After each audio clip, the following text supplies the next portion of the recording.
Hello everyone. Alright, we're gonna be talking about just some stuff I wanted to talk about. You know, it's just more like a fun little video. We're gonna get into the main topic, which is basically going over the design concept, which looks very similar to a bay that we all know. The one thing I actually do want to mention is the whole Master Dragon thing, because that whole thing was actually planned, I guess, for the longest time.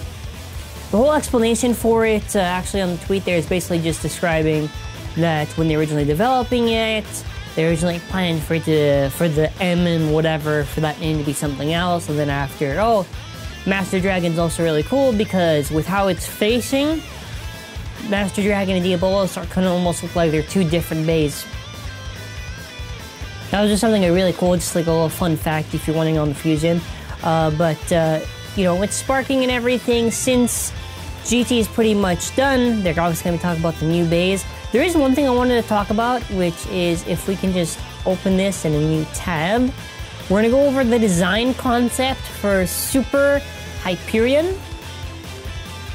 So if you notice, actually going over it, it goes to, a lot of bays go through a lot of redesigns, and eventually you'll get something like, as we can see on our corner right here, pretty much is what we have now. The only difference is the sparking chip core is a little bit different.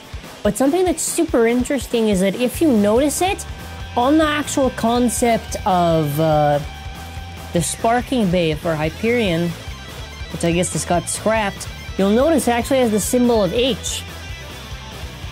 The reason why I'm pointing this out is because God chips before used to have the symbol V, whatever the name of the bay was, basically on there.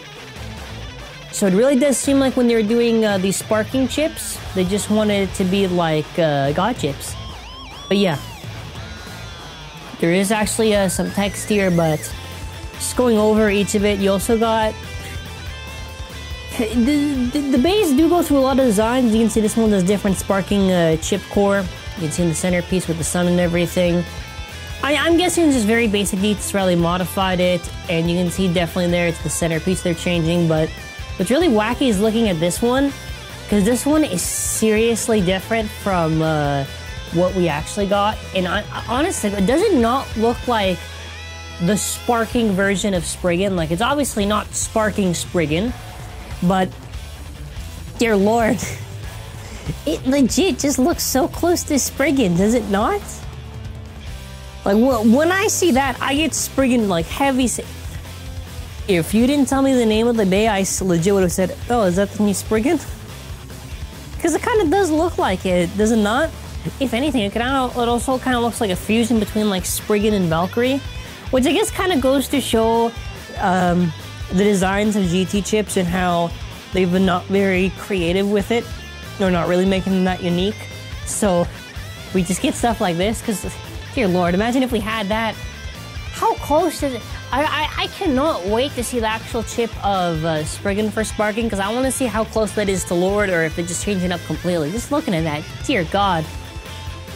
Because now it just looks like a mock-up of, like, Odin and Achilles and Knight. I mean, technically speaking, it's more Odin, because... yeah. But that's really kind of it, just talking about this. Again, the original concept for Hyperion looks so close to Spriggan, dear God. It really does. It really does look like the design is Spriggan. I mean, more Valkyrie, I would say, than Spriggan, but still. You look at that, like, God, wow. Like, that's kind of it. They always, Master Blader... I don't know if it's both the accounts or one, but they usually just post all these tidbits and information, so if you're wondering where I get it, just go on Twitter. And by the way, at Zinky, follow me on Twitter. But yeah, they did post about some other stuff, which I did briefly cover, which is just pictures of King Helios, and Super Hyperion. That's really it. For the video. No, yeah, that's nothing really else to talk about. The one thing I did want to actually mention is that for the Beyblade bar, I guess also talking about this since, you know, it is relevant information. So, Beyblade bar, obviously due to the circumstances of what we are having in the world right now, I did get postponed it, but what I do want to mention actually is that if you notice, Hyperion is now changed. It replaced Imperial Dragon on there. So, if you notice the logo, it's Dragoon Victory, I believe, and Galaxy Pegasus. So, for the Beyblade bar, usually, it's only because it's circumstances we're in right now, with the world and everything. Obviously, it has to change, but you're gonna notice that eventually we're gonna get that MFB remake set, and I'm really excited because now you've seen they're updating the bays and everything. I'm super curious to see when we're gonna actually get the MFB teaser set actually revealed, but yeah, that's really it. Yeah, that's it for now. So I guess thank you all for watching. Tell me your thoughts on the original concept of Hyperion. And yeah, that's kind of it. I'm more intrigued by the fact that the actual sparking core chips, or sparking chip cores, whatever, just look so close to gotchas. Yeah, but that is it for now. Thank you all for watching. Have an awesome, amazing day.